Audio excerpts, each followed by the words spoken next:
नमस्कार, म नारायणपुर नगरपालिका वडा नम्बर 5 मा छु अहिले र जुन बाँके जिल्लामा पर्दछ, लुम्बिनी प्रदेश अन्तर्गतको। र यहाँ चाहिँ एउटा मस्जिद र मन्दिरसँगै भएको ठाउँ छ, जहाँ चाहिँ धार्मिक सहिष्णुता एकदमै राम्रो छ।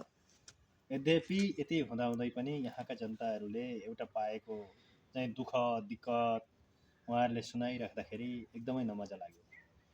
र कतिको वर्षौँदेखि पुर्खौँदेखि नागरिकता नभएका समाचारहरू भने कतिपयले नागरिकता हुँदाहुँदै पनि सामाजिक सुरक्षा भत्ताहरू नपाएका र जस अन्तर्गतका वृद्ध भत्ताहरू चाहिँ कहिल्यै पनि प्राप्त नगरेको यो वडा नम्बर 5 वासीले नै हैन। राप्ती नदी पारिपट्टि यहीँ इन्डिया पर्छ, यहाँ वारिपट्टि चाहिँ नेपाल र नेपालमा रहेर नेपालको जुन उपयोग गर्नुपर्ने चिज केही पनि गर्न नपाएको गुनासो व्यक्त गर्नुहुन्छ। वहाँ दाजु आप नमस्कार, आपका नाम क्या है जी? भागीरथ क्या? भागीरथ दासी पासी, भागीरथ पासी। और आपका नागरिकता नहीं है? जी नहीं। नहीं है। नागरिकता क्यों नहीं बनाया अभी तक? जिम्मेदार लोग नहीं, नेता लोग जगह है के पास मोही, जैसे हमारे पास में जैसे जगह है मोही वाला, तो वो मोहीदार वाले आदमी हजूर ला के नागरिकता नहीं बना दिया। जैसे हमार जो नागरिकता बन जाए तो मोही हमें का देख पड़ी, तो इसलिए हजूर नागरिकता हमारे नहीं बने दी। फिर भी हमारे बाप मातारी बहुत गरीब थे सर उस टाइम में, कि जैसे मान लो कि हम लोग इंडिया में जा करके सर घास फूस लकड़ी कंडा ले करके जाए के वहाँ बेच के लेके आते, तब समझा तक खाए का होता है। अभी वैसे है, अभी भी वैसे है, अभी वही हालत में ही है। वही हालत में है जो। फिर भी हमसे मोही हमारा मोही छीन लिया, मार भींग करके सर, पीट मार कर जी छीन लिया।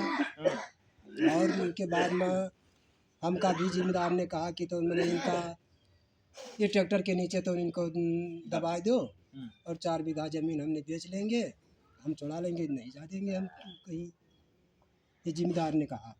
इतना कठोर वचन हजूर। पूरा गांव हजूर हमारे यही गांव से और यही खेत में पूरा गांव सब कोई रहा, छोट बड़े से लगाए कि अपन हित अनहित, लेकिन कोई हजूर हमारे लग से नहीं कहा कि गरीब आदमी कहे टिका छोड़ दो ना लो, कोई एक बच्चा ना। देखिए ये भाई का बात आप लोग ने कितना समझा और कितना नहीं समझा, वो भाई भी हम लोग हमारे लोगों के न बाप न माता न भाई न बंद कोई, और हम लोगों कहाँ चले जाइए तो अब नेपाल छोड़ दी, इंडिया में जाई, मोदी भगाई दी, वहाँ पर भी हमारा कोई प्रमाण नहीं है। उहाँ नेपाल छोडेर भारत जानुभयो नदी पारी, र भारत जाँदाखेरि भारतबाट पनि भगाइदिए।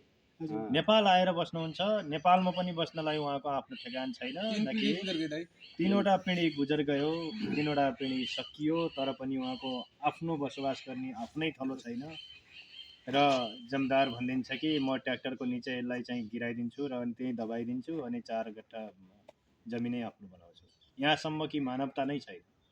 यो हुँदै गर्दाखेरि उहाँ रुँदै गर्दा उहाँको दुःख छन त अब हाम्रो पनि मनभोरी हुन्छ, तर हुँदै गर्दा हामीले सम्बन्धित निकायसम्म सायद यो भिडियोबाट केही पुग्यो भनेदेखि त्यहाँबाट कमसेकम पनि सम्बन्धितले यो आवाजलाई, यो रोएको आवाजलाई, यो दिल दुखेको आवाजलाई पुर्याएर खरबौँ पैसा नेपालमा आइरहेको छ जुन सामाजिक सुरक्षा भत्ता, त्यो मात्रै होइन, नागरिकताको लागि आज पनि नागरिकता छैन अरे, वर्षौँदेखि चाहिँ नेपाली भएर पुस्तौँदेखि चाहिँ नागरिक आफ्ना चाहिँ बाउबाजे पनि बिना नागरिकताको मरे र अहिले मसँग पनि छैन भन्दै गर्दा कति दुःखको कुरा होला। यो चाहिँ ठाउँमा पुगोस् र ठाउँमा पुगेर यसलाई कार्यान्वयनमा पुगोस् र यो दुःख कसैले झेल्न नपरोस् नेपालभित्र रहेर भन्ने कामनाका साथ यहाँहरूलाई धन्यवाद दिन चाहन्छु।